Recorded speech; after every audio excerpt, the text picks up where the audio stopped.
Mesdames et messieurs, bonsoir et bienvenue à l'Essentiel. Ici Catherine Lafrance en remplacement d'Esther Bégin. Les conservateurs passent en mode électoral et font des promesses. Pierre Poilievre a annoncé aujourd'hui que s'il était élu, il abolirait la taxe sur les maisons neuves de moins d'1 million de dollars. Qu'aujourd'hui, j'annonce qu'un gouvernement conservateur basé sur le gros bon sens va éliminer la taxe de vente sur les nouveaux logements de moins d'1 million de dollars. Donc, au Québec, un logement typique de 500 000 dollars va être 25 000 dollars moins cher, économisant 1 300 dollars en paiement hypothécaire par année. Mais c'est une mesure qui coûtera cher, toutefois 16 milliards de dollars en manque à gagner. Les conservateurs voudraient également inciter les provinces à faire de même. Comment? Nous allons poser la question au conservateur Pierre Paulus. Alors, M. Paulus, bonsoir. Bonsoir. La mesure que vous présentez entraînerait un manque à gagner de 16 milliards de dollars, comme le dit votre chef aujourd'hui, si je ne m'abuse, en conférence de presse. Alors, vous iriez chercher ou récupérer cet argent-là où? Bien, premièrement, il y a des programmes d'infrastructure qui ont été mis en place actuellement par le gouvernement libéral. C'est de l'argent, il y a un fonds qui reste 3,3 milliards qui ne sert pas, dans le fond, au développement, à la construction. C'est de l'argent qui sert plus aux municipalités et à augmenter, des infrastructures gouvernementales. Il n'y a pas vraiment d'efficacité. Donc, pour nous, la mesure qui est annoncée aujourd'hui d'enlever la TPS sur l'achat d'un condo ou d'une maison, d'1 million et moins, c'est une mesure directe. C'est les personnes, les acheteurs qui bénéficient directement de cette mesure-là. Alors que les autres programmes, actuellement, c'est beaucoup plus les machines gouvernementales, municipales et provinciales qui ont l'argent puis qui, finalement, qui aboutissent pas à faire des projets réels pour les citoyens. Bon, mais si vous allez chercher de l'argent dans des programmes existants, oui.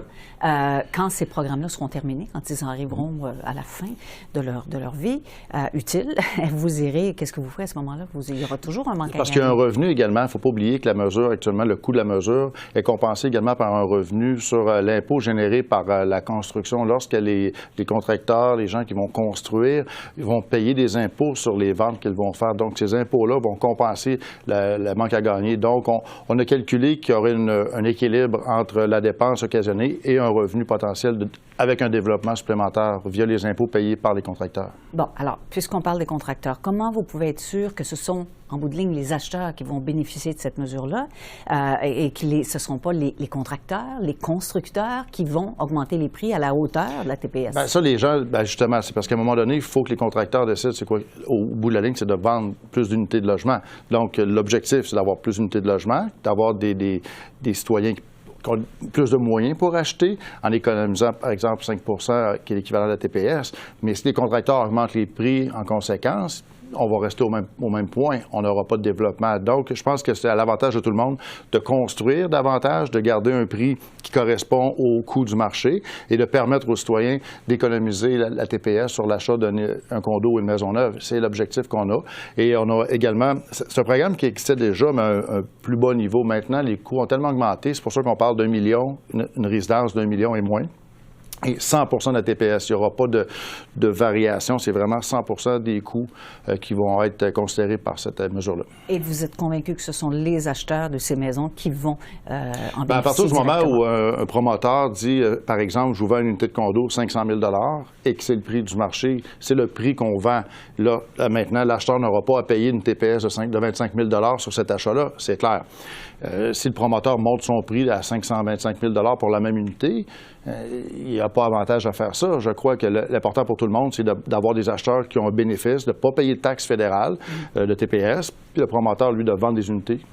Bon, alors, la crise du logement qu'on vit là, dans plusieurs provinces, à peu près partout au pays, c'est pas juste une question d'argent, c'est aussi qu'il manque des logements à peu près partout.